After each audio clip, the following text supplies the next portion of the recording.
Welcome to my YouTube channel Gyan tech series. आज के इस वीडियो में बात करने वाले हैं कि अगर आप इंस्टाग्राम यूज करते हैं और आप अपने इंस्टाग्राम पर स्टोरी मेंशन कर रहे हैं लेकिन रीमेंशन की प्रॉब्लम आ रही है, साउंड प्रॉब्लम आ रही है, अपने इंस्टाग्राम स्टोरी की रीमेंशन की स्टोरी साउंड प्रॉब्लम को कैसे सॉल्व करेंगे।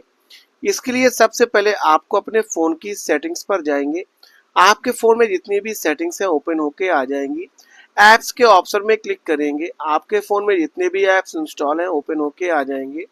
थोड़ा सा नीचे जाएंगे, यहाँ पर आपको इंस्टाग्राम ऐप के ऊपर क्लिक करेंगे।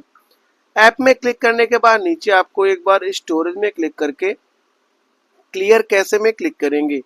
नीचे आपको एक ऑप्शन मिलेगा फोर्स स्टॉप का, यहाँ क्लिक करके ओके करेंगे। इसके बाद अपने मोबाइल के प्ले स्टोर पर जाएंगे, सर्च बार में टाइप करेंगे इंस्टाग्राम और अपने इंस्टाग्राम ऐप अपडेट में क्लिक करके अपडेट करेंगे। इतना करने के बाद अपने फ़ोन को रिस्टार्ट करेंगे। इसके बाद आप अपनी स्टोरी पर रीमेंशन करेंगे तो आपकी जो साउंड प्रॉब्लम है वो 100% सॉल्व हो जाएगी।